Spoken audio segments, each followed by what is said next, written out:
সুপ্রভাত বন্ধুরা, নতুন একটি ভিডিওতে আপনাদের সবাইকে জানাই স্বাগত। আজকে বেশ সকাল সকাল ঘুম থেকে উঠে পড়েছি। উঠে ফ্রেশ হয়ে চা খাওয়া হয়ে গেছে।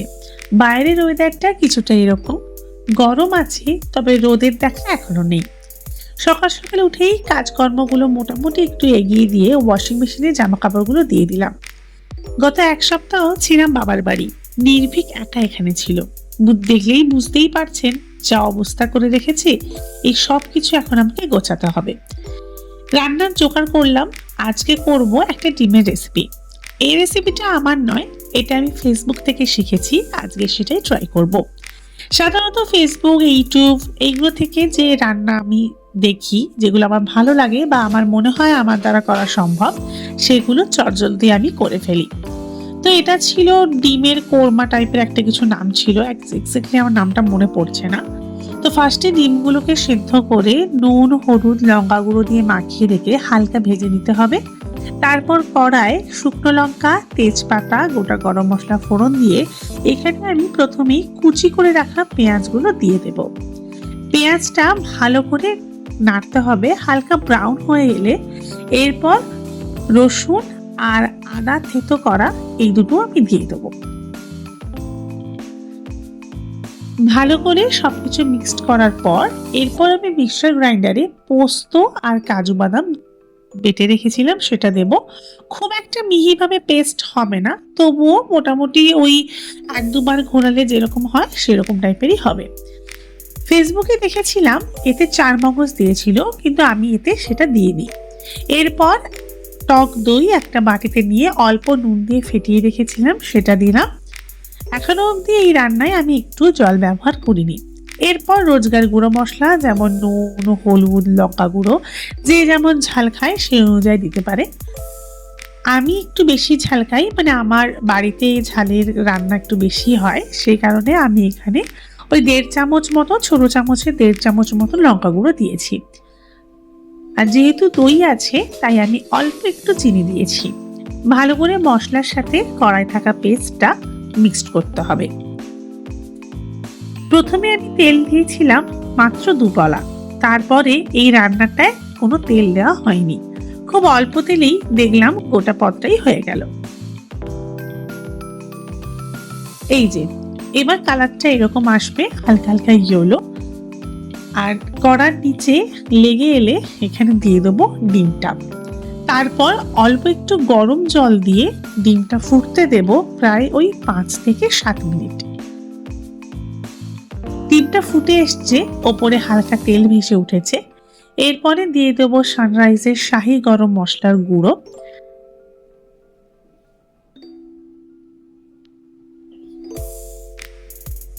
আর উপর থেকে ছড়াবো অল্প একটু ঘি।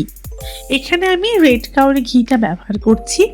আমার বাড়িতে আমার বাড়ির বানানো ঘি আমি ব্যবহার করতাম, কিন্তু সেটা শেষ হয়ে গেছে, তাই এখন এটা ব্যবহার করছি। এই ঘিটা কিন্তু বেশ ভালো আর খুব সেন্ট। তো ডিমের কোরমা আমার মোটামুটি রান্না করা হয়ে গেছে। খেয়ে দিয়ে সূর্যকে এবার ঘুম পাড়ানোর পাড়া।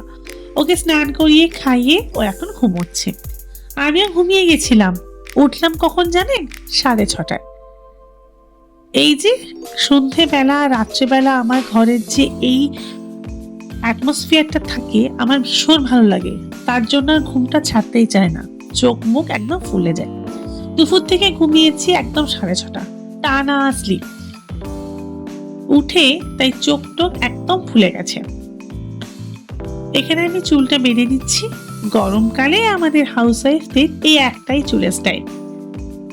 যাই হোক, এবার সন্ধ্যের কাজগুলো তাড়াতাড়ি আমাকে সেরে নিতে হবে। সন্ধ্যাবেলা সেরকম খুব একটা কাজ থাকে না, তবুও যতটুকু থাকে আর কি। ঘুম থেকে উঠে বুঝলাম সূর্য এসেছিল এই ঘরে, তাই এই অবস্থা করে দিয়ে গেছে। ও যেহেতু এখন খুব ভালোভাবে হামাগুড়ি দিতে পারে, তাই গোটা ঘরই ও হামাগুড়ি দিয়ে বেলায় আর জিনিসপত্র ফেলে। আমার রুমের উল্টো দিকে রুমটা, এখানে আমার মা আর সূর্য থাকে। সূর্য এখনো অব্দি ঘুমোচ্ছে। ও ঘুমোক, আমার হাতের কয়েকটা কাজ আমি সেরে নিই। সূর্যর ফিডিং বোতল এখানে আমি ধুতে দিয়েছি গরম জলে। ও যেহেতু এখনো ফিডিং বোতলে দুধ খায়, তাই জন্য এগুলো প্রপারলি ক্লিন করাও খুব দরকার। এদিকে গ্যাসটাও বেশ নোংরা হয়েছে। দিনে 2 বার আমি গ্যাসটা পরিষ্কার করি, একদম সকালে আর ঠিক এই টাইমে।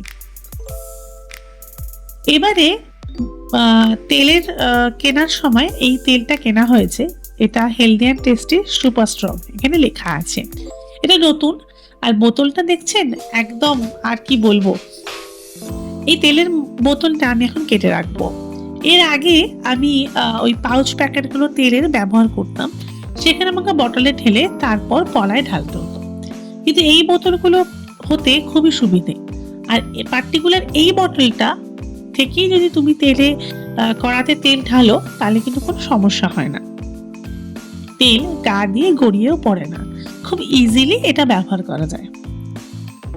আমার রান্নাঘরটা এতটাই ছোট যে সবকিছু গ্রসারি, সবকিছু জিনিস আমি রান্নাঘরে রাখতে পারি না।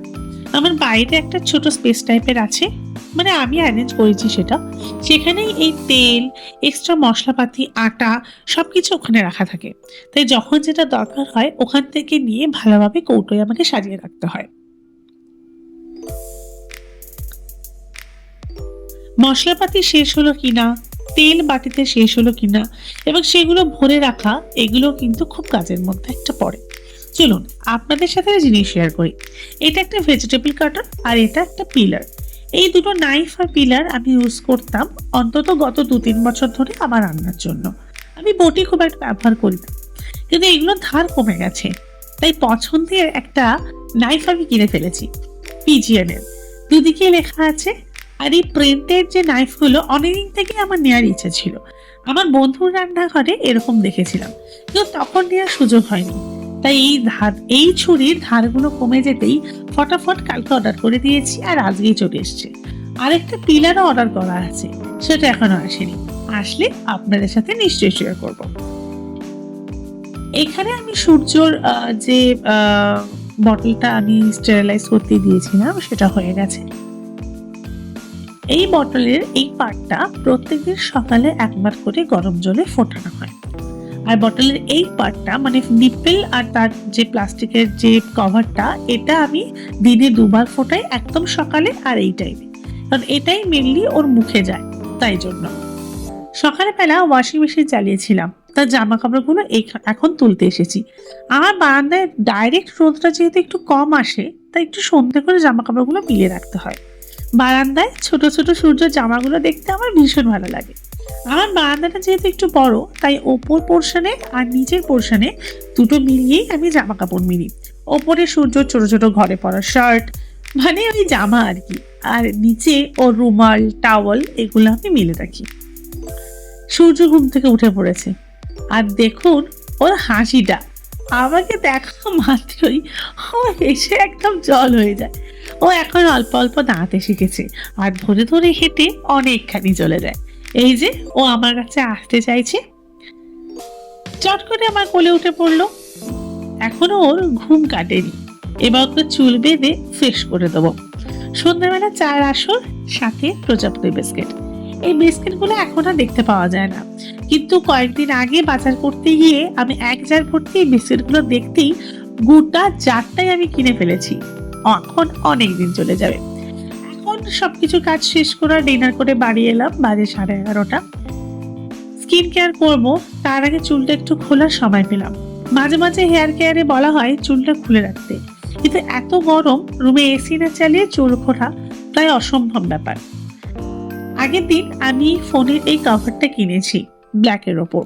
আমার ফোনের অনেকগুলো কভার আছে, আমি OnePlus এর একটা সেট ইউজ করি, যেটা ক্যামেরাটা বেশ ভালো।